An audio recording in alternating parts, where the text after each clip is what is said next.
Assalamualaikum warahmatullahi wabarakatuh.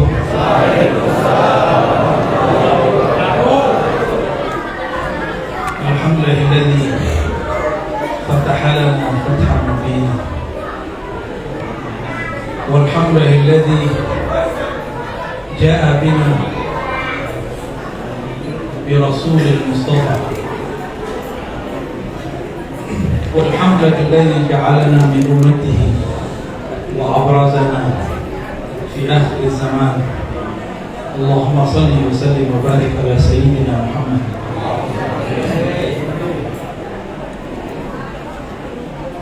Bapak, Ibu, yang dimuliakan Allah, hadirin. Saya lihat ini unik, banyak anak muda ya. Saking banyaknya yang bocor-bocor juga ikut di atas, ikut pidato di atas. Benar deh, ikut pidato di atas ya. Nah, coba temannya diajak tenang, diajak diam ya. Boleh main-main tapi nggak bisa. Yang saya hormati Bapak Pengurus, Ketua Panitia, tokoh masyarakat, semoga dalam rumah Allah SWT. Akhirnya saya sampai juga ke kampung apa namanya? Pondok Duren. Barusan saya di Saudara Duren, Pak. Jadi bingung mau ngomong apa udah tinggal duluan. Itu bintah sekali deh sebelum maulid makan panitia ada sama Rasulullah. Insya Allah saya akan mengupas kenapa di dia ulama, kitab dia ulama maulid. Ini ada rahasia. Coba kita baca ya. A'udzubillahi minasyaitonir rajim. Laqad ja'akum rasulun min anfusikum. Astagfirullah. Laqad, apa arti laqad? Sungguh dua kali. La dan qad. Ini artinya sungguh benar-benar. Benar apa? Ja'akum, telah datang kepada kamu Rasulun, seorang Rasul min anfusikum, dari jenis kamu sendiri, yang sama dengan jiwa. Dia punya otak, punya akal, punya badan, persis seperti kamu. Bedanya apa? Ini perbedaannya. Kenapa Rasulullah itu jadi Rasul? Kenapa yang dipilih jadi Rasul itu Muhammad bin Abdullah, bukan Muhammad orang kampung pondok? Aduh, susah amat. Lakah mana? Artinya apa tuh? Gak tahu tuh. Aduh, nggak tahu. Ada artinya. Lakah. Oh, langkah. Cocok logi namanya. Ini memang sekarang lagi rame ilmu cocok logi. Cocok logi itu kayaknya menjadi ilmu tersendiri. Apa perbedaannya? Ini yang membuat beda. Kenapa Muhammad bin Abdullah bin Abdul Muttalib yang terpilih, bukan Muhammad orang Lakah, Al-Lakahi. Azizun alaihi ma anittum. Apa terjemahannya?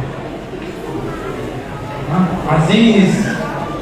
Aziz itu secara harfiah bisa berarti jarang, bisa berarti perkasa, bisa berarti lo nggak tega. Azizun ma anittum, ya, sangat dia. Kalau saya membahaskan empati, apa beda simpati sama empati? Empati itu kita bilang ada orang sakitnya, wah kasihannya kita bantu ya, itu empati.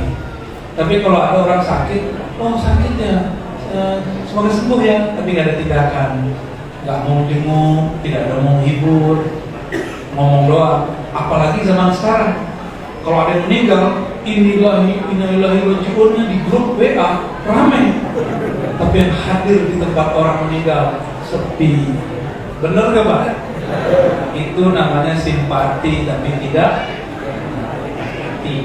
XL. Kayak nyambung.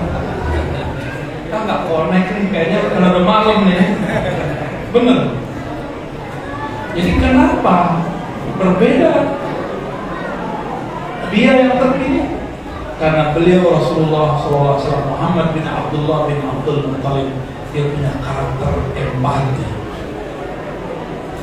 Nabi itu gak tega umatnya gak makan. Kalau Ustaz kan mau selamat-selamat sendiri aja.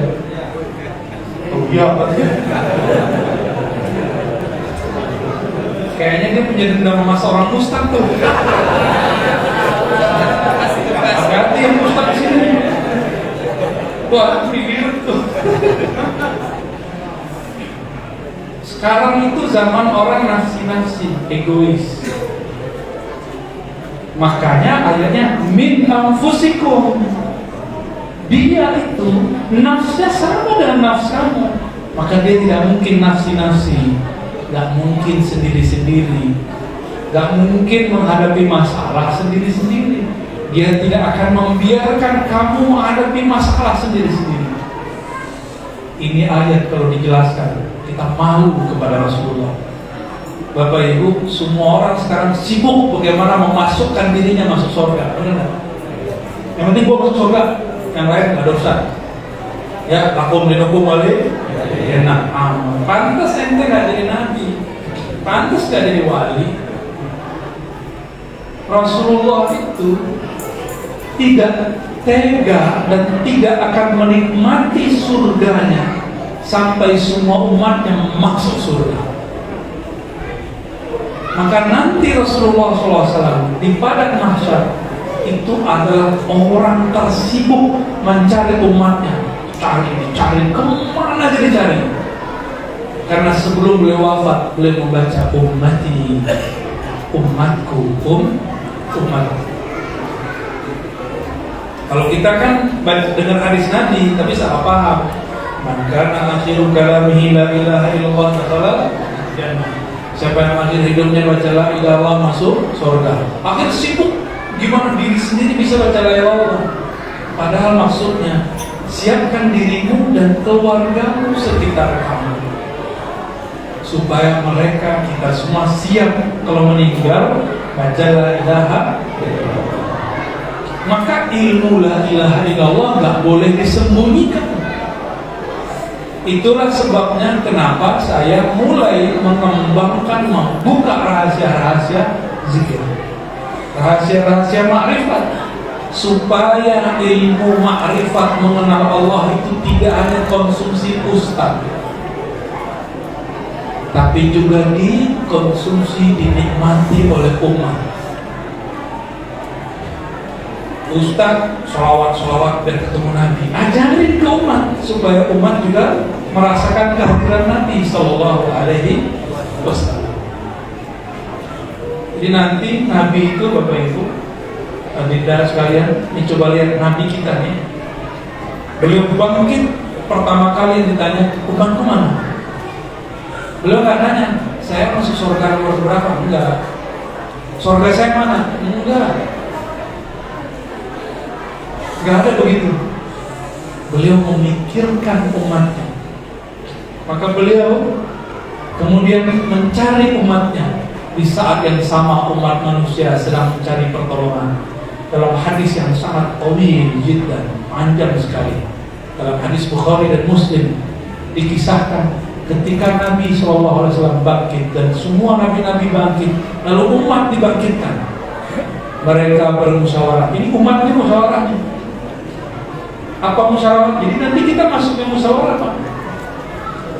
Jadi kalau nggak dapat ilmunya malam ini, nanti musyawarahnya salah musyawarah. Jadi di sananya masih bisa salah musyawarah. Bermusyawarahlah umat manusia. Apa kata mereka? Kita ini kan dari Nabi Adam. Dulu Nabi Adam udah pernah masuk surga. Kita datang ya bukan Nabi Adam. Kita cari Nabi Adam, biar dia bantu kita semua supaya masuk surga. Gitu. Akhirnya mereka mencari kemana-mana Nabi Adam. Dilihat, mukanya hampir semua sama. Ketemu Nabi Adam, ketemu, tapi setelah puluhan tahun bahkan ribuan tahun perjalanan di mahsyar, lama sekali. Kering matahari, gak ada pohon. Di saat itulah kemudian ketemu Nabi Adam. Udah capek-capek cari Nabi Adam. Apa kata Nabi Adam? Ya salam, wahai ananda, wahai cucu-cucuku, aku inilah yang membuat kalian terusir dari surga. Kok minta tolong kepada aku? Salah. Carilah Nuh, dialah Nabi pertama yang ada di bumi. Nabi Adam, Nabi pertama yang ada di surga. Ada kelompok sebelah salah paham. Kata mereka Nabi Adam bukan Nabi pertama. Keliru. Maksudnya Nabi Adam ngomong di bumi Nabi pertama, Rasul pertama maksudnya adalah Nabi Nuh. Sebelumnya masih ada Syed, Idris dan lain, semua alaihi salatu wassalam.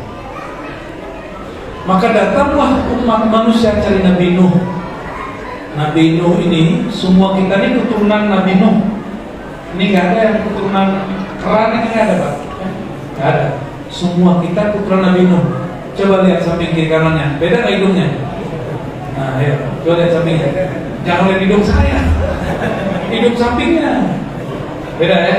Kalau malu lihat di depannya. Beda kan? Kok bisa beda? Bapaknya sama. Itulah Allah al-Musawwir, walladzi yusawwirukum fil ardh. Dialah yang membentuk mukamu. Maka anak kembar pun beda. Itu yang bikin bapaknya atau emaknya, yang bikin muka. Aduk-aduk lah, jadi hidungnya kayak gua gitu. Ya. Kata suaminya, "Dek, hidung kamu pesek deh. Ntar tarik-tarik ya hidungnya. Bisa nggak?" Gak bisa. Bukan kita yang bikin, Allah yang buat. Datang ke Nabi Nuh, Nabi Nuh bilang, kalian kok datang kepadaku? Karena akulah kaumku semuanya binasa. Aku dulu doa, ya Allah, wajar ngajar 950 tahun ditolak, bahkan mohon maaf, itu kapal yang dibikin beliau dikekein, dikencingin. Bahasa kasarnya gitu. Wajar nggak kalau tersinggung? Ustadz sekarang aja nggak dikasih jadwal marah-marah. Senang banget gitu. Dan kita misalnya, Ustadz kan benar ya. Ustadz juga manusia. Ustadz nggak dibilang yang terhormat, Ustadz pulang tersinggung dia. Iya nggak? Dia merasa Ustadz. Nabi Nuh 900 tahun lebih berdakwah, itu diajakin orang, no, ente majnun, masa di tengah daratan buat kapal, majnun. Kata mereka nih, terus gosip, besok kita itu betul benar. Nabi Nuh besok pagi datang, waduh itu emas-emas alami, emas-emas organik muncul kayak es krim. Bisa bayangin sakitnya hatinya melihat. Tapi Nabi Nuh tidak sakit hati. Ya sabar. Tapi sabar kan ada batasnya, kata orang. Ya. Akhirnya Sayyidina Nuh berdoa, ya Rabb, hancurkan mereka sehancur-hancurnya. Karena jika mereka punya anak keturunan pasti lebih kafir dari mereka. Nabi Nuh suuzon kepada Allah. Kalau mereka punya keturunan pasti kafir. Ini kata siapa? Maka Nabi Nuh punya dua. Dia merasa dua kesalahan. Padahal secara hitungan nasab itu udah benar. Hitungan nasabnya Nabi Nuh itu gak salah. Tapi beliau merasa dua kesalahan. Pertama, mendoakan kehancuran. Yang kedua, berprasangka pada takdir masa depan. Nabi Muhammad umur pendek, 63 tahun, ketika dilempar Taif, ditawarin oleh Jibril, "Hai Muhammad, maukah engkau aku panggil teman-temanku para malaikat semua, kita balik aja nih kampung." Malaikat angin datang, mirip kayak Sumboko. Ya, malaikat bumi datang, malaikat gunung datang semua. Apa kata Nabi Muhammad? Mereka tidak mengerti siapa aku. Aku cuma berdoa semoga keturunannya menjadi orang yang beriman kepadamu. Beda kan? Itu azizun alaihima anittum harisun alaikum. Haris, menginginkan kebaikan untuk kamu. Itu haris, kesot, menginginkan rahmat bagimu. Cuma Nabi Muhammad yang murni haris.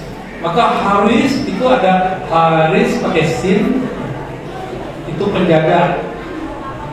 Apa bisa juga diartikan petani. Kalau haris, menginginkan kebaikan-kebaikan bagimu. Ini boleh nih anak dinamai nama haris pakai shod. Bagus. Yang menginginkan rahmat bagi umat. Ini beliau. Kejadian kan? Kejadian belum selesai, belum wafat Nabi, pemuda-pemuda di Taif masuk Islam.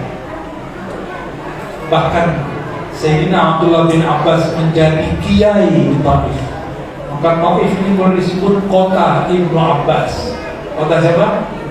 Ibnu Abbas itu dulu yang dipegang-pegang kepalanya Rasul sallallahu alaihi wasallam. Allahumma faqihu fid din wal ta'wil. Ya Allah, berikan dia pemahaman agama, ajarkan dia ta'wil. Cuma karena Abdullah bin Abbas nyediain air wudu buat Nabi. Bayangin, beliau rutin khidmah kepada Rasul menyediakan air wudu. Allah bukakan ilmu tafsir untuknya. Maka orang pintar itu bukan orang yang jago debat. Orang pintar itu yang tahu cara berkhidmat. Lalu ada ketika Rasulullah SAW jadi imam, Abdullah bin Abbas di samping kiri, ditarik oleh Rasulullah ke samping kanan, sejajar dengan beliau. Kalau kita berdua, ini dalam fikih ya, dalam ilmu fikih, kalau berdua boleh sejajar. Imam makmum boleh sejajar, kecuali laki perempuan nggak boleh. Kan bukan sholat, kan silat yang berdua. Setiap ditarik ke depan, dia mundur selangkah. Ditarik lagi ke depan, mundur selangkah. Selesai assalamualaikum, Nabi lihat dia bin Abbas. Bas, dulu Abdullah bin Abbas. Dulu. Kenapa engkau setiap aku tarik engkau mundur? Hadis Bukhari Muslim. Apa jawaban beliau? Apakah pantas seorang Abdullah bin Abbas sejajar dengan wakil Allah Rasulullah Sallallahu Alaihi? Itu anak kecil umur baru 13 tahun udah punya adab sehebat itu. Anak kita 13 tahun udah punya adab belum? Ibn Abbas sudah tua di masa anak-anaknya, di masa remaja. Wajar, umur 15 tahun udah jadi mufti, umur 20 tahun udah berkah, udah punya tafsir beliau. Ketika orang-orang ahli Badar yang imannya satu orang dibandingkan 3 bahkan 10 orang biasa, itu Abdullah bin Abbas diuji oleh Umar. Ternyata Abdullah bin Abbas mengalahkan tafsir semua sahabat berkat khidmat kepada sang maha guru Rasulullah SAW. Hadratus Syekh Hasyim Asy'ari khidmat kepada Syekhana Khalil. Maka pesantren yang kita lihat sekarang itu adalah hasil daripada jasa beliau dan teman-temannya, jasa khidmat kepada guru. Maka perbedaan pendidikan pesantren dengan sekolah biasa, pesantren itu tidak hanya mencerdaskan akal, tapi juga melatih jiwa, menerangkan kolbu, mengajarkan khidmat kepada ahlinya. Ini perbedaannya. Itulah yang diawarisi oleh ulama-ulama pesantren dari Rasulullah Sallallahu Alaihi Wasallam. Ini harisun alaikum. Nabi Nuh bilang, saya dulu berdoa, ya Allah hancurkan umatku sehancur-hancurnya. Udah gede tuh ya. Ini ada nih tetangga terganggu mulu karena musiknya, atau kalau parkir menutup jalannya. Nah tabrak. Apa kata si tetangga? Kata kita nih, rasain loh. Benar nggak? Lo-nya nambah jadi hak. Saking bencinya itu. Kalau mati dia bilang, kualat ke gua mati. Lu urusan apa orang mati kualat kita? Mati karena ajalnya, bukan karena kualat sama kita. Nabi Nuh kemudian mengatakan, Faktu Ibrahim, datanglah kamu ke Ibrahim. Dialah bapaknya para nabi. Maksud bapak para nabi, keturunan dia semua jadi nabi. Nabi Ibrahim anaknya berapa? Berapa nih yang punya dendam ustaz nih? Jangan nanti ustaz lagi ya. Berapa anak Ibrahim? Nabi Ibrahim? Hah? Satu berdua? Dua. Nggak lolos. Ini belajar sejarah kebudayaan Islamnya nggak lolos ini. Apa? Kisah-kisah Nabi udah ada ya belajar gitu ya? Nabi Ibrahim itu punya istri berapa? Dua, tuh kan gak lolos lagi. Baru bubar aja. Nabi Ibrahim punya istri yang tercatat. Yang tercatat, yang gak tercatat saya gak tahu. 3. Ibu-ibu jangan marah, ini Nabi loh. Nabi loh, gak boleh ikan. Nabi Ibrahim punya istri Sarah, Hajar. Yang ketiga siapa? Konturah. Ini beneran loh Pak, Konturah itu bukan orang Jawa loh. Konturah, tapi memang ia berasal dari Asia. Dari Asia Timur kah atau Tenggara kah? Wallahu a'lam. Matanya sipit, wajahnya kayak orang-orang kita. Hidungnya mancung ke belakang. Siti Konturah. Dari beliau lahir sekitar 4 anak. Ada riwayat 6 anak. Berarti kalau 4 anak Nabi Ibrahim berapa? Tambah 2, 6. Semuanya Nabi.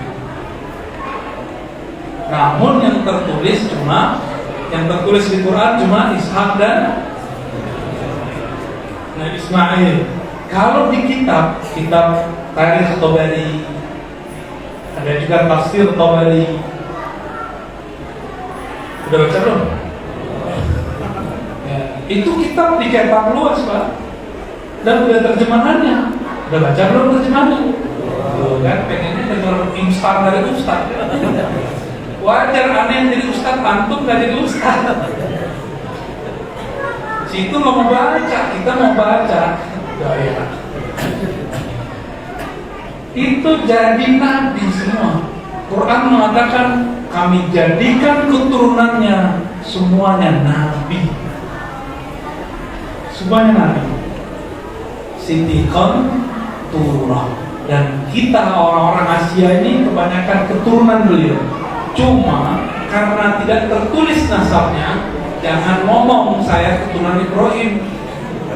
Ya, Baim mungkin, Pak Baim, Mbah Baim mungkin, tapi Nabi Ibrahim yang ono belum tentu ya. Karena Nabi SAW mengatakan kullu nasabin inqata'a illa nasabi. Semua nasab terputus kecuali nasabku. Maka Bapak ini paling tinggi yang 4 ke atas masih ketulis, benar nggak? Udah kelima udah susah nih, benar enggak? Apalagi nama orang Betawi, lucu-lucu namanya, unik-unik. Itu ada entah Sunda, entah Cina, entah Arab, campur-campur. Ada jalan itu namanya Jalan Haji Mastar. Banyak kan nama Mastar? Banyak. Apalagi yang banyak namanya? Banyak yang sama-sama gitu di mana-mana. Nah, kreatif gitu ya. Kalau kreatif lagi orang Arab namanya Ahmad, Muhammad, Mahmud, Abdullah ya. Emang begitu-gitu aja namanya. Kalau Indonesia kan namanya lucu-lucu. Ibunya Nova, suaminya, bapaknya kalau Nova namanya apa? Badun. Maka nama anaknya Bafo. Badung. Namanya lucu-lucu. Bapak Ibu yang bukan Allah, sedangkan nasab Rasulullah tidak terputus. Apa buktinya? Sekarang Habaib masih ada nggak? Zuriat Nabi masih ada nggak? Masih ada sampai sekarang, dan bisa dipertanggungjawabkan. Kalau di Indonesia ada jalur Azmat Khan, itu sebelum Hadramaut datang tuh, sebelum Habib sekarang yang datang. Dulu Azmat Khan, maka melahirkan wali-wali 9 gitu. Kalau mereka punya nasabnya benar terbukti, maka berhak disebut Habib atau Sayyid. Cuma jalur Azmat Khan ini kurang banyak, kurang lengkap, cuma beberapa keluarga yang nulis. Makanya jalur-jalur itu jarang disebut Sayyid. Yang disebut Sayyid Habib itu yang sekarang tertulis di Rabithah Alawiyah. Ini mujizat Rasulullah SAW. Itu para Habib, para Sayyid, nasabnya sampai di Adam bisa diketahui. Antum itu siapa? Nabi Adam bukan? Turun Nabi Adam bukan? Ya, turunan enggak? Ya, keturunan Nabi juga, cuma bukan Nabi Muhammad. Ya. Jadi jangan samakan kita ini keturunan beliau atau tidak. Datanglah ke Nabi Ibrahim, apa kata Nabi Ibrahim? Saya ini pernah bohong 2 kali. Padahal bohongnya benar, Pak. Kalau kita bohong hampir tiap hari ya. Ustaz, posisi di mana Ustaz? Udah jalan. Padahal jalan dari WC ke kamar. Ustaz, udah nyampe belum? Ya, dikit lagi. Padahal masih jauh. Pas nyampe, maaf macet depan. Ustaz. Semua. Itu semua kita ustaz aja begitu, apalagi bukan. Jadi antum lebih parah maksudnya.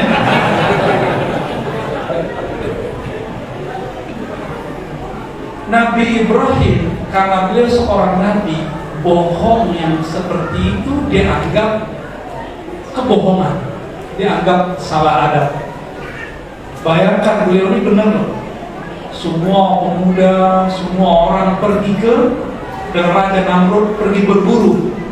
Di saat itu tidak ada yang menjaga kuil. Di kuil banyak berhala. Dihancurkan semua berhala. Masih ingat kisahnya? Tiba-tiba ada satu berhala paling besar, yang paling diagungkan, itu berhalanya Namrud, disisain kapak di lehernya.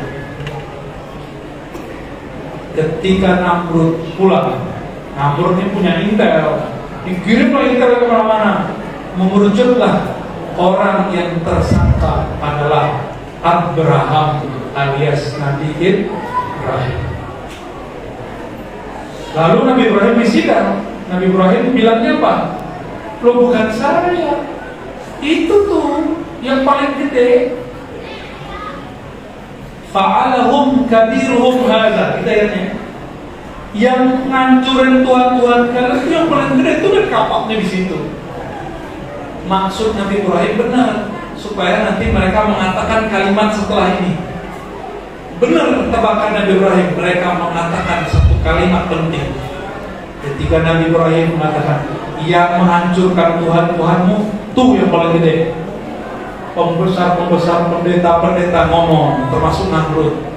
Ibrahim, kamu punya otak nggak sih? Itu kan patung, gak bisa ngapa-ngapain. Kenapa ente tuduh patung yang gede itu? Senyum Nabi Ibrahim. Oh, masuk nih, buku masuk nih. Kejebak deh kalian. Hobinya antum juga ya, suka jebak-jebak orang. Apa kata Nabi Ibrahim? Tuh kan, apa kata gua? Kalian itu nyembah sesuatu yang gak bisa ngapa-ngapain. Itu orang yang paling gede gak bisa ngapa-ngapain. Terus ngapain disembah? Kalah gak mereka? Kalah, tapi gengsi. Jadi gengsi ini penyakit iblis. turunnya ke Namrud, karena Namrud itu jelmaan iblis juga sebenarnya, di darahnya mengalir iblis, walaupun dia anak manusia, ya bin insan juga, tapi yang masuk ke dalam jiwanya adalah sifat-sifat iblis, syaitannya manusia. Akhirnya Namrud bilang, ini anak kurang ajar, masa Tuhan kita dihina, ini penistaan agama. Akhirnya Nabi Ibrahim dibakar. Kata Namrud, ini anak bakar aja. Kan kaget Azar kan masih keluarga besar, diperdebatkan pamannya atau ayahnya. Saya mengatakan bahwa dia adalah pamannya, karena nama ayah Nabi Ibrahim namanya Taruh, Abraham bin Taruh. Sedangkan di Quran disebutkan Azar. Benar nggak? Azar itu bapak dalam artian paman. Ada juga yang mengatakan ahli tafsir itu gelar. Tidak, itu beda. Seorang nabi, ayahnya tidak ada yang musyrik. Nabi mana aja, semuanya ahli tauhid. Termasuk Nabi Muhammad, ayahnya tidak musyrik. Abdullah tidak musyrik. Beda sama ajaran sebelah. Mereka bilang orang tua Nabi masuk neraka. Itu kurang ajar kan? Ya. Bang, kalau ada ustaz ngomong orang tua Nabi masuk neraka, itu ngapain? Turunin? Maaf. Jangan di depan aja. Jangan diturunin, ntar jadi kasus.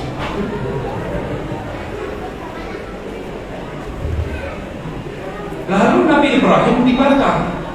Datanglah malaikat Jibril, malaikat angin, malaikat gunung, semua malaikat-malaikat yang merupakan perangkat alam semesta datang. Apa kata mereka? Ibrahim, maukah kami bantu? Apa jawaban Nabi Ibrahim? Hasbiyallah wa ni'mal wakil. Cukuplah Allah sebaik-baik yang melindungi. Nabi Ibrahim ngomong begitu, api dinyalakan. Di saat itu Allah berkalam kepada api. Api ciptaan Allah bukan buatan Namrud. Dia patuh ke Namrud, patuh ke yang membakar, atau patuh kepada Allah? Maka Allah berkata kepada api, ya nar kuni bardan wa salaman ala Ibrahim. Api bisa diajak ngobrol. Allah banyak ngobrol api. Udah pernah ngobrol sama api belum? Coba aja kan, lidah antum hancur kan. Ya, jangan coba-coba dicium-cium api, monyong kan. Kata Allah, wahai api, jadilah engkau sejuk dingin sehingga Ibrahim terselamatkan. Yang ngomong siapa? Allah, pencipta api. Kita ini cuma menyalahkan api, yang menciptakan bukan kita. Antum percaya nggak ada orang nggak kebakar api? Percaya? Di Banten biasa ada debus nggak? Bukan nabi itu, bukan nabi nggak kebakar. Masa ini nabi antum nggak percaya? Ya. Jadi orang-orang yang nggak percaya sama mukjizat nabi itu kurang piknik ke Banten. Kita ajak aja dia main ke Banten. Lalu Nabi Ibrahim mengatakan, aku punya kesalahan kedua. Ketika istriku Sarah, aku ajak main-main ke Mesir. Dulu nggak punya taksi, nggak punya bus, nggak punya pesawat, nggak punya kereta, tapi diajak. Karena Nabi Ibrahim ini cerdas, dibawa kepada Raja Mesir. Ini belum ada Fir'aun, Ramses 1, 2 belum ada. Karena Nabi Musa belum muncul. Maaf ya, duriannya keluar. Mulai sendawa-sendawa. Nabi Ibrahim bawa perempuan. Si Raja Mesir ini punya satu kegemaran, senangnya ngambil istri orang. Kalau perawan dia nggak suka, istri orang dia suka. Gak tahu kenapa ya. Emang begitu ya Pak ya? Ketika ditanya Ibrahim itu siapa, maka Nabi Ibrahim menjawab, apa jawab Ibrahim? Ukhti, itu adalah ukhti. Apa itu ukhti? Saudariku. Sarah ini kan, perempuan ini kan butuh eksistensi. Makanya perempuan tuh paling senang nampilin dia lagi gandengan sama cowoknya, sama suaminya, ya. Status lagi sama pasangannya, pengen nunjukin, ini laki gua, ini cowok gua. Perempuan tuh dia tanya dulu sama istrinya, bener nggak begitu? Jangan antum nggak bikin pede istri. Akhirnya Sarah agak sedikit manyun tuh, ya. Yang saudara sih nggak diakui sebagai istri. Ini kan istri ini kadang menuntut, kenapa foto gua nggak ada di Facebookmu? Kan nggak? Hanya pengalaman istri sendiri ya. Foto orang lain ada, foto dia nggak ada. Wajar. Akhirnya selamatlah. Udah di perjalanan diberi hadiah. Salah satu hadiahnya budak perempuan, anak raja yang dijaga, namanya Siti Hajar. Sarah nanya, Mas Baim, Mas Abram, namanya keren ya. Kan nama beliau ini Abraham, Ibrahim. Ibrahim bahasa Arabnya, Abram bahasa Babilonia, Surianya, Abraham bahasa Ibrani, bahasa orang Yahudi. Apa kata Sarah? Mas, kok saya nggak diakui jadi istrimu? Ngambek tuh, manyun tuh ya. Apa jawaban Ibrahim? Wahai istriku, benar kan kamu saudaraku? Saudaraku fillah, dalam mencintai Allah. Terus ceritalah Nabi Ibrahim, itu raja punya kegemaran kepada orang yang berstatus istri. Ya, gak usah merasa suci, Pak. Kita aja ngeliat ada istri orang ini, matanya gak bisa pindah. Tuh, jadi gak usah merasa suci. Kita ini jorok semua, Pak, kita. Semoga Allah mengampuni kita semua ya. Termasuk aku ya. Udah punya istri? Berapa aku? Maaf. Lalu Nabi Ibrahim mengatakan, aku pernah berbohong 2 kali. Itu bohong ini benar kan? Bohong begitu boleh nggak? Bahkan wajib, benar? Bohongnya Nabi Ibrahim yang pertama itu bukanlah berbohong, itu cara mengalahkan orang-orang muslim. Bohong yang kedua menyelamatkan istrinya, itu dibolehkan dan itu bukan sebuah kebohongan. Tapi Nabi itu nggak boleh dosa. Jika ada adab yang dilanggar, maka mereka menganggapnya dosa. Jadi gimana? Para nabi itu jika melanggar adab, dianggap apa? Dianggap mereka merasa berdosa. Oke. Ini lampunya mati separuh. Udah bapak ke sono aja.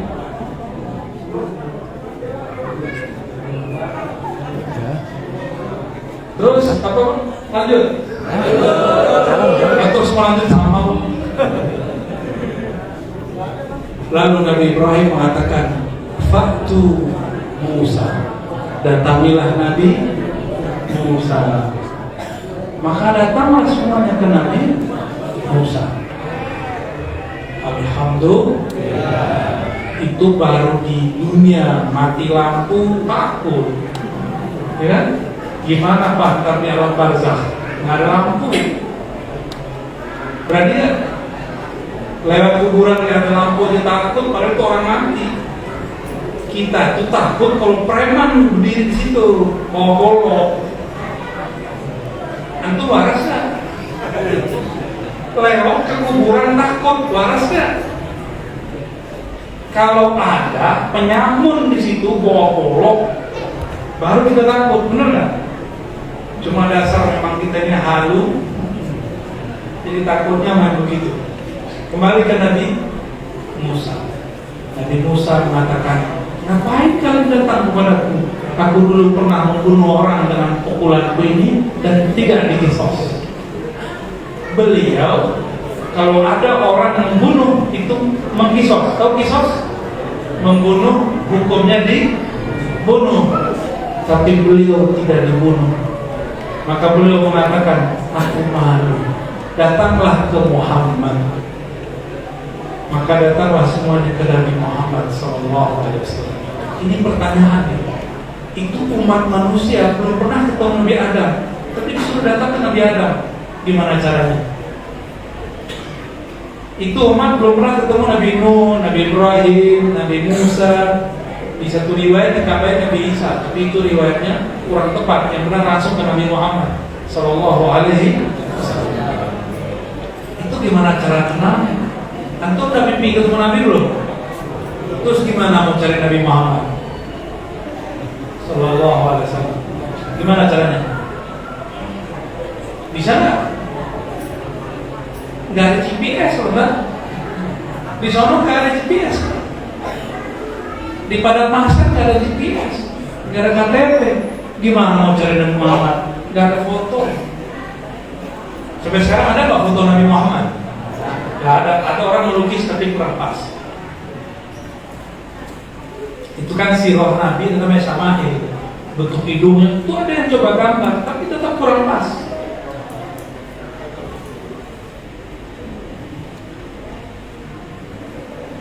Gimana kita mau cari Nabi Muhammad? Bisa ketemu antara Nabi Muhammad?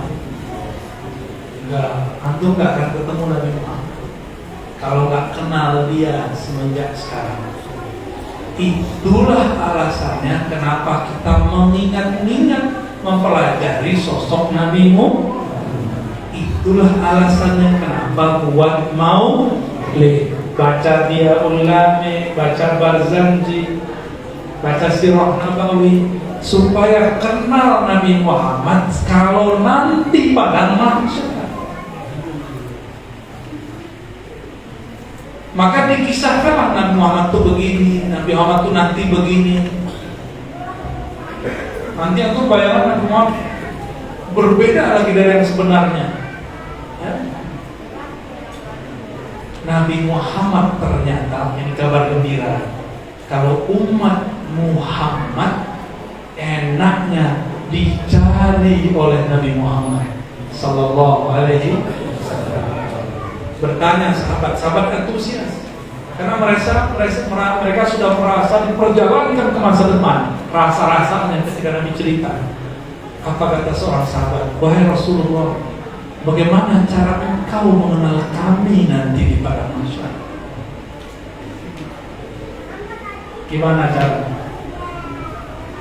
GPS nggak ada, foto nggak ada, Google nggak ada, Pak. Ya, bid'ah semua tuh. Nggak ada. Terus gimana caranya?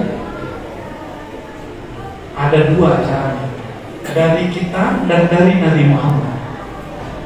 Dari kita itulah gunanya berguru bersama.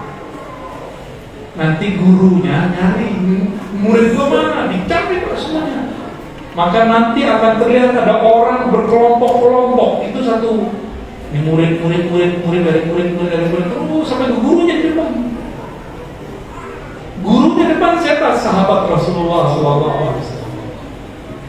Itu jalur formal. Ada jalur lain. Tadi jalur orang beriman biasa, jalur santri biasa. Ini jalur aulia.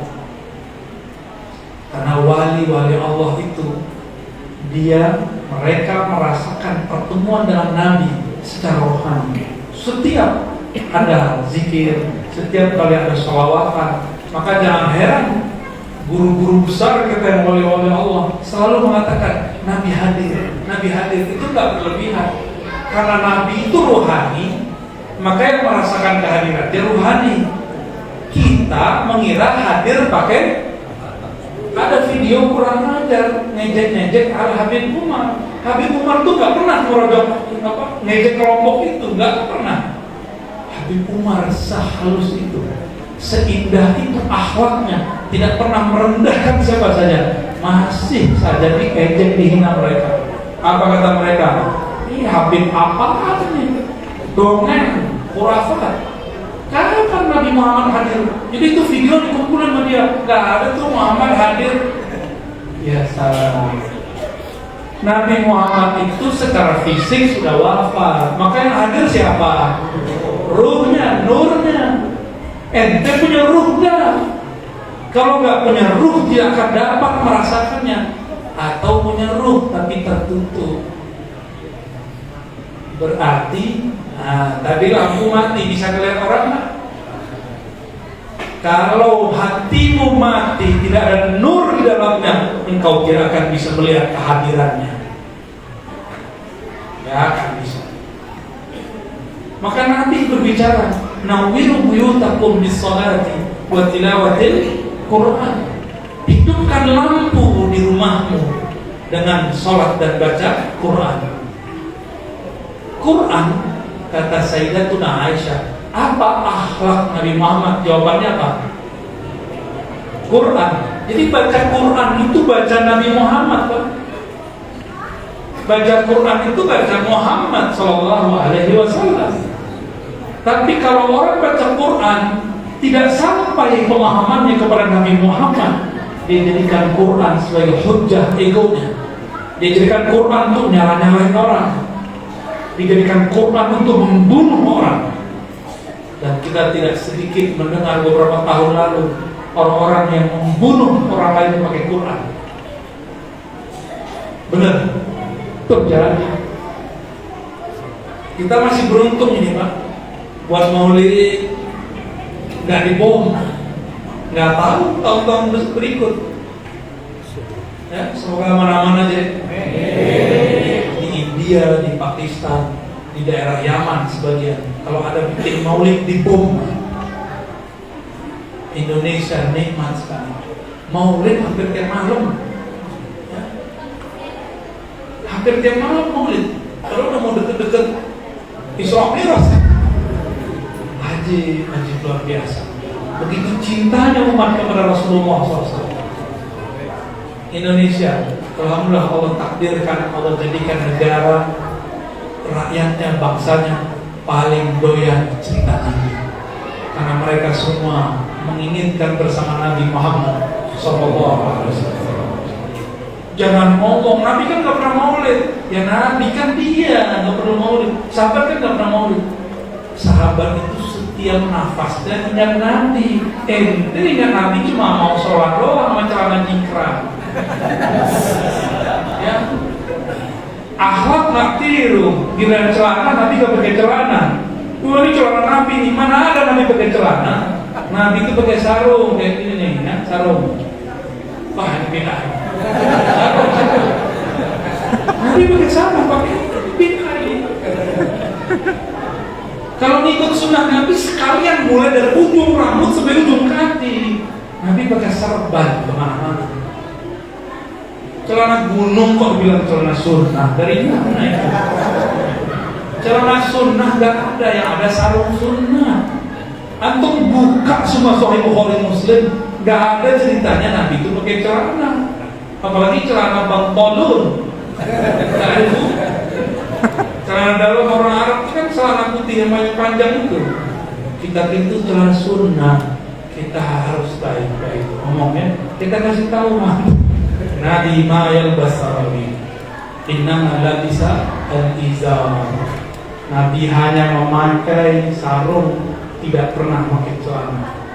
Kalau celana di dalam sarung. Ini saya bawa sarung balik di mobil, tapi kayaknya tadi ribet, becek, adalah modus. Aslinya nggak nyaman pakai celana. Hari-hari semenjak pandemi latihan riadoh izariyah. Riadoh pakai sarung tiap hari. Ya. Ini saya baru latihan sebenarnya. Latihan pakai sarung baru 2 tahun ini sejak pandemi. Berkah pandemi, sarungan mulu. Gak ada objekan.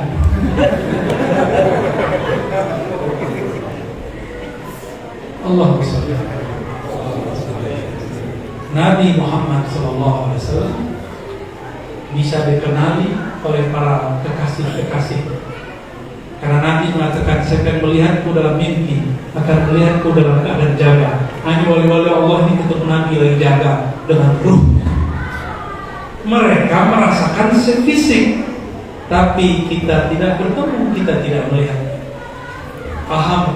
Itu makomnya Habib-Habib yang mereka dibukakan oleh Allah Subhanahu wa ta'ala. Gak semua Habib juga, Pak. Ya, gak semua Habib juga. Habib kalau gak rajin sholawat, gak mewarisi akhlak Rasulullah, kelembutan Rasulullah, gak akan ketemu Rasulullah dalam mimpi. Kiai juga sama. Kiai kalau gak ada kelembutan dalam kalbunya, gak akan ketemu Rasulullah Sallallahu Alaihi Wasallam. Ada jalur dari Nabi. Nah, Nabi ditanya, wahai Rasulullah, bagaimana cara kau mengetahui kami? Ini sahabat orang-orang cemas. Kita diakui nggak jadi umat Nabi Muhammad Sallallahu Alaihi Wasallam? Lalu Nabi mengatakan, aku mengenal kalian dengan tanda bekas sujud. Itu bekas sujud tanda jidat hitam atau cahaya yang dimaksud Nabi.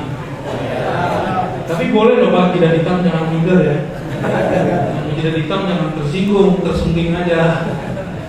Gak apa-apa, mungkin kulit antum beda, agak terlalu feminin.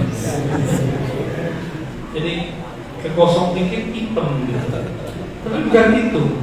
Kalau nggak percaya buka tafsir Ibnu Katsir, buka tafsir At-Tabari. Yang dimaksud simahum fi wujuhihim, tanda bekas sujud ada di jidat mereka, pada wajah mereka. Orang kalau sujud itu kepalanya lebih rendah daripada tempat buang air besar. Benar nggak? Orang yang sujud itu dia tidak angkuh, dia tidak merasa sok suci, karena kepalanya sekarang ditaruh di tempat yang lebih rendah dari benda yang paling menjijikkan di dunia. Nggak ada ceritanya orang sujud itu berlaku merasa paling benar, itu nggak ada. Itu baru disebut simahum, ya, tanda pada diri mereka fi wujuhihim min athari sujud, karena bekas sujud. Asar itu ternyata bukan bekas, pengaruh.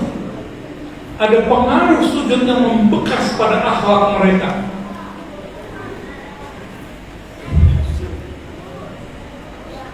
Jadi kalau saya ini pribadi saya sujud, saya respect sama Bapak. Bukan berarti salaman-salaman ya. Ntar nggak usah salaman ya, masih corona. Lalu Nabi SAW di riwayat yang lain bersabda kepada Abu Hurairah, umatku nanti punya ciri-ciri namanya ghurran muhajjalin. Apa arti ghurran muhajjalin? Cahaya bekas wudhu. Ternyata yang berwudhu lengkap itu cuma umat Nabi Muhammad SAW. Dan kita beruntung lahir jadi umat Nabi Muhammad SAW. Meskipun jadi generasi corona, ya. Antum udah berapa umurnya? 46. Baru 2 tahun kan kena corona.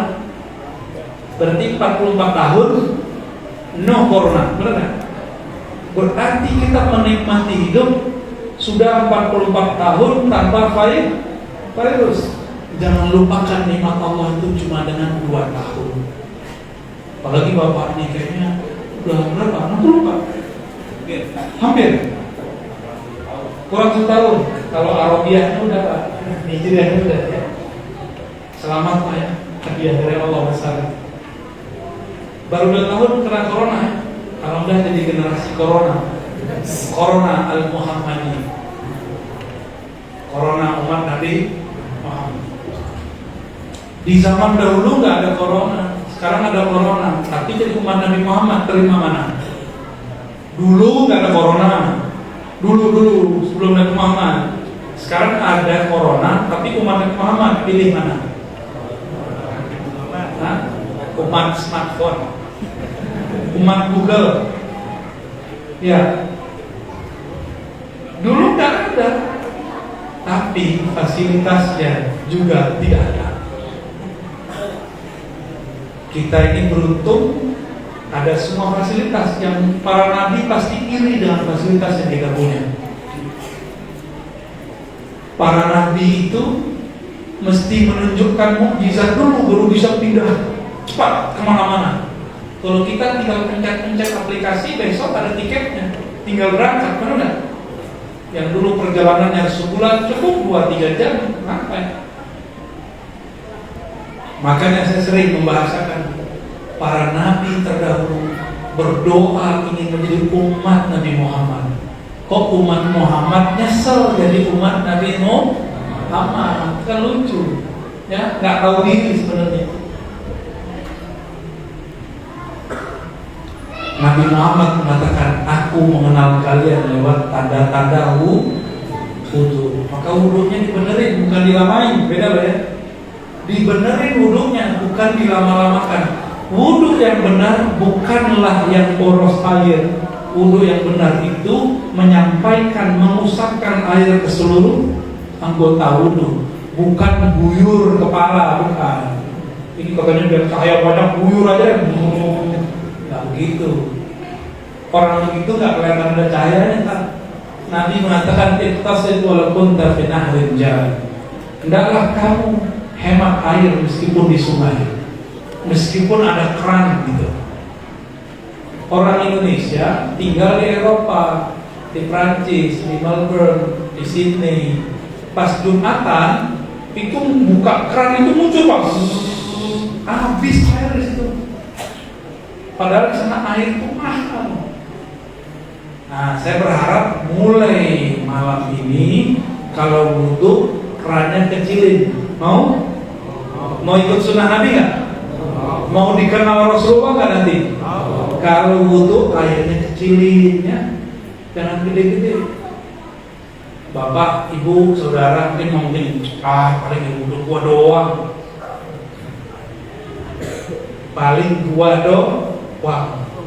Terus orang yang wudhu di situ selama seminggu ada 1000, ngomongnya sama, sehari 1000, sholat 5 waktu kali Pak, udah sehari itu udah 5.000 satu ya sehari 5.000. Itu air udah berapa kubik keluar?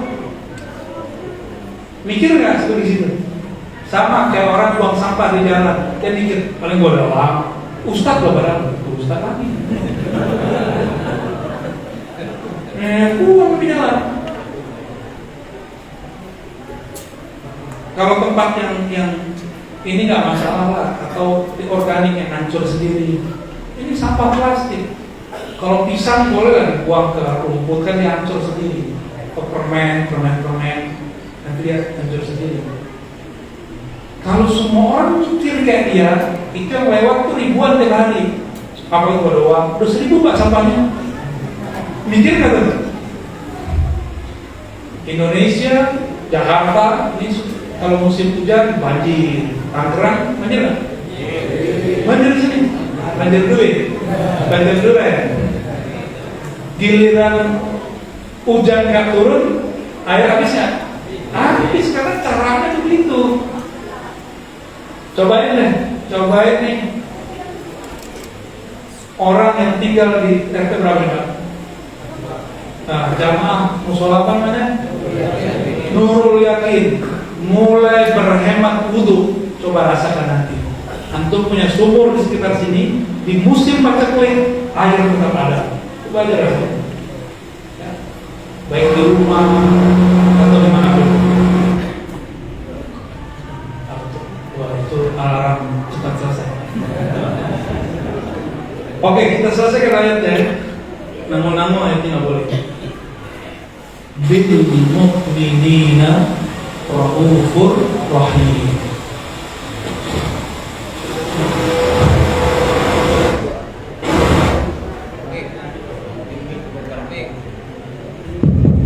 Oke. Itu alarm kedua. Sabar. Bil mu'minin. Bi di situ bukan artinya dengan, tapi terhadap. objeknya dimajukan supaya menunjukkan bahwa Nabi ini tidaklah egois. Maka Nabi ketika mau wafat beliau memanggil apa? Ummati. Siapa umatku? Al-mu'minin. Jadi ayat ini cerita hidup Nabi ini dari awal sampai akhir.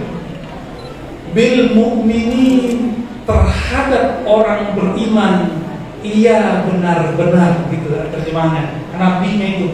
Jadi bi ini bisa menjadi taukid, bisa menjadi hasr, bisa menjadi makna yang luar biasa. Terhadap orang-orang yang beriman, dia benar-benar Raufur Rahim. Apa arti Rauf? Ada yang namanya Rauf sini? Ada?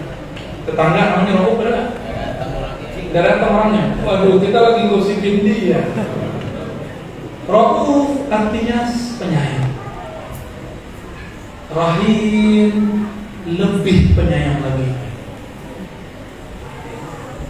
Saya mau tanya Pak, Rauf, Rahim ada nggak di Asmaul Husna? Itu ada Asmaul Husna? Mu'min, Mu'aimin. Cuma gitu doang, mana lagi Asmaul Husna? Aduh, nanggung Pak ini tembok buat Asmaul Husna aja. Kan? Yang nggak bisa ya. Rauf, Rahim masuk Asmaul Husna nggak? Bener. Bedanya apa antara Raufnya Allah, Rahimnya Allah dengan Rahimnya Nabi Muhammad?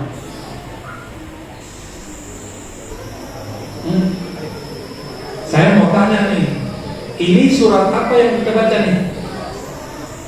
Surat At-Taubah, benar? Ini kenapa sensitif sekali deh? Ini udah ada tulisan nih. Nah, ayatnya mau selesai. Raufur Rahim. Ini surat Taubah. Coba cek, ada Bismillah nggak? Ada Bismillah nggak? Benar. Coba cek lagi, jangan Quran kita beda lah, nggak ada. Gimana? Quran antum ada Bismillahnya nggak di Taubah? Nggak ada ya? Oh, berarti Quran kita sama ya. Kalau begitu, saya mau tanya, mungkin nggak ada ayat turun tanpa Bismillah? Bismillahirrahmanirrahim. Mungkin. Makanya Bismillahirrahmanirrahim ini disembunyikan di dua ayat terakhir ini. Inilah bil mu'minina raufur rahim. Inilah sir basmalah.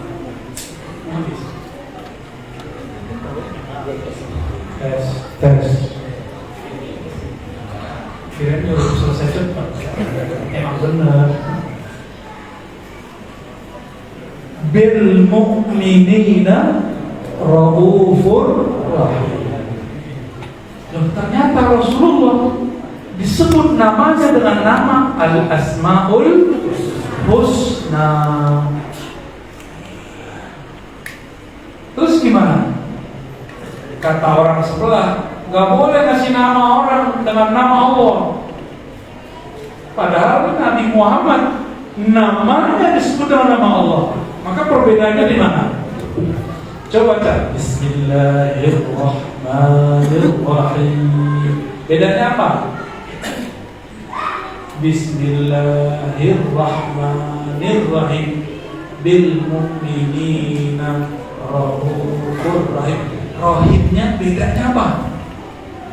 Apa beda rahim Bismillah dengan rahim lafaz jakum? Ada yang tahu nggak? Wah, ini kalau bawa semparan dikasih. Wah, antum nih pengajian sih ya. Tanda yang dikasih. Bedanya di alif lam. Itu alif lam menunjukkan ahadiyah kamaliyah, ahadiyah jamaliyah, keesaan, kesempurnaan, keesaan, keindahan. Itu hanya milik Allah. Ar-Rahim. Ada alif lamnya nggak? Tapi Raufur Rahim ada alif lamnya nggak? Nggak ada. Nggak ada alif lamnya.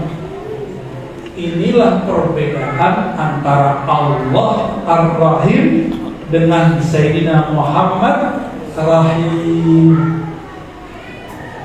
Tapi sumber rahmat tetap Allah. Maka untuk sampai kepada rahmat Allah hanya bisa lewat Sang Rahim. Siapa Sang Rahim? Nabi Muhammad SAW. Jadi jarak Nabi Muhammad dan Allah cuma alif lam. Itulah makna surat An-Najm. Fakana qaba qausaini aw adna. Antara Nabi dan Allah cuma 2 busur atau lebih dekat. 2 busur itu ibarat saja. Alif lam. Ini bahasa huruf, bahasa isyarat, menunjukkan kedekatan yang luar biasa, tapi tetap berbeda.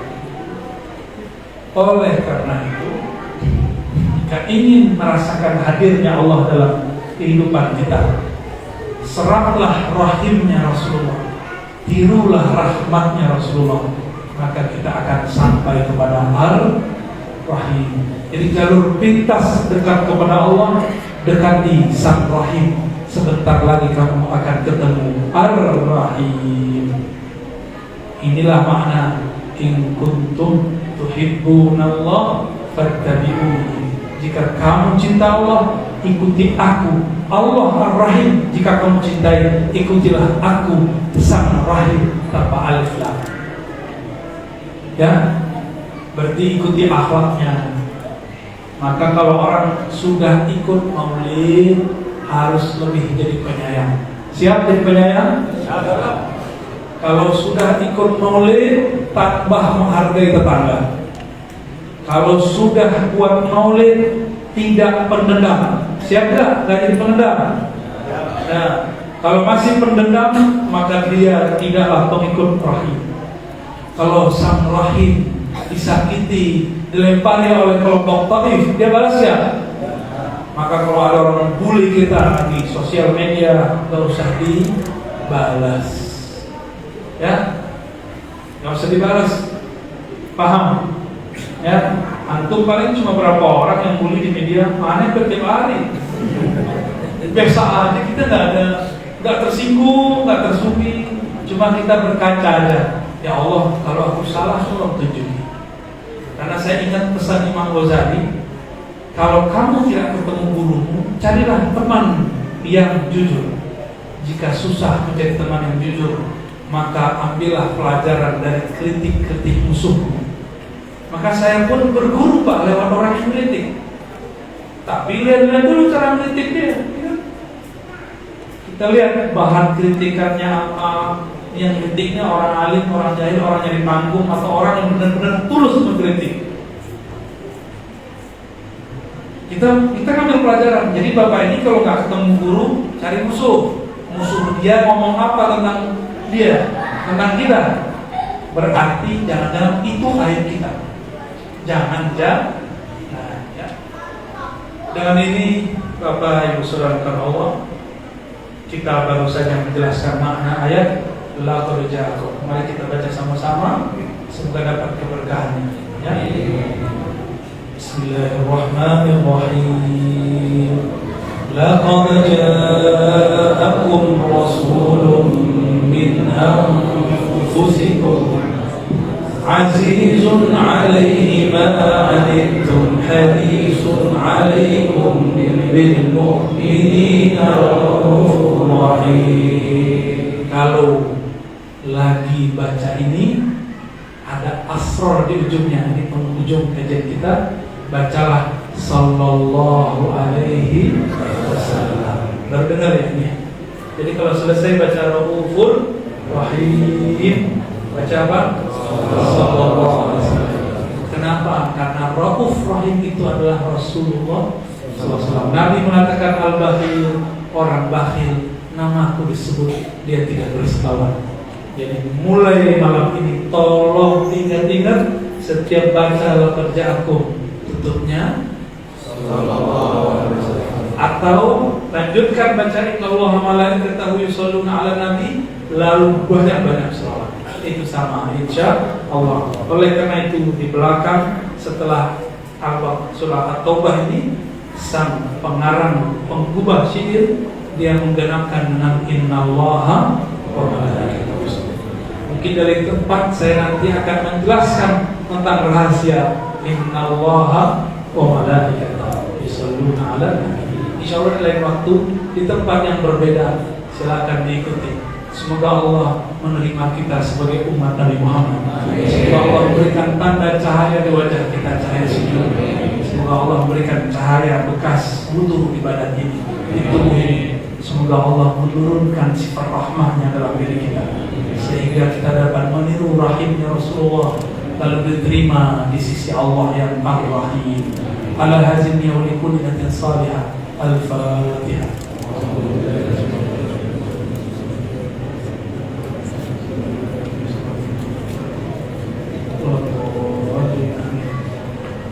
Lebih kurang itu ya.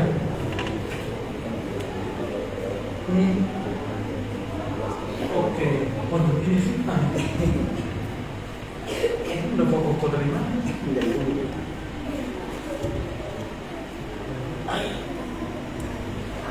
Ya, ntar Pak ya. Kita tutup aja dulu ya. Nanti kalau sholat, antum sholat yang paling lupa saya. Sholat apa aja ya? Saya tutup dulu. Mohon maaf, nanti tidak usah salaman. Kita berguru saja. Insyaallah Allah terima cinta kita. Assalamualaikum warahmatullahi wabarakatuh.